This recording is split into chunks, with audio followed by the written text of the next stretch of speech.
સો આજે મૌધા તાલુકાના બલાડી ગામથી જય બજરંગબલી યુવા ગ્રુપના યુવાનો આવ્યા છે. શું નામ તમારું? નરેશભાઈ. જયદીપ ચૌહાણ. જયદીપભાઈ. કિરણભાઈ. રાજેન્દ્ર ચૌહાણ. દિનેશભાઈ ચૌહાણ. દિનેશભાઈનો ચહેરો બહુ જૂનો છે કારણ કે વર્ષો પહેલા એક વિડીયો હતો એની અંદર દિનેશભાઈ હતા. ત્યાં રોડની બાબતની અંદર ગયો હતો. અમારા નરસિંહભાઈ છે, અમારા બહુ જૂના ફેસબુક ફોલોઅર મિત્ર છે. દિનેશભાઈ. જસવંતભાઈ. જગદીશભાઈ. ઘનશ્યામભાઈ. દિનેશભાઈ.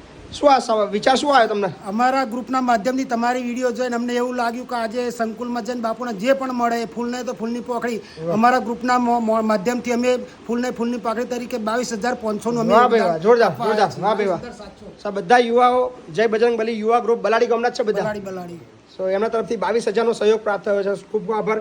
અને અમને આનંદની વસ્તુ એ છે કે અત્યાર સુધી અમે બધા જિલ્લાનું નામ બોલતા હતા. મહેસાણા બોલતા હતા, અમદાવાદ બોલતા હતા, વડોદરા બોલતા હતા. અમારા ખેડા જિલ્લાનું નામ બહુ ઓછું આવતું હતું. પણ હવે આનંદની વસ્તુ છે કે અમારા ખેડા જિલ્લાના યુવાનો પણ ખૂબ મહેનત તો કરે છે કારણ કે જ્યારે તકલીફ હોય છે સૌથી વધારે અમારા ખેડા જિલ્લાના યુવાનો અમારા જોડે આવીને ઊભા રહ્યા છે. સો આજે ફાઇનાન્શિયલી પણ હવે મૌધાથી શરૂઆત થઈ છે. So thank you so much. કહેવા જ માગું છું દરેકને આ વિડીયો જોઈને દરેકને પ્રેરણા મળે કે સાહેબ ફૂલ નહીં તો ફૂલની પાકડી બાપુના ત્યાં લઈને અવશ્ય આવજો જે પણ તમને કંઈ મળે. વાહ. So thank you. સમગ્ર મૌધા તાલુકાનો આભારી છું અને સમગ્ર ખેડા જિલ્લાનો આભારી છું.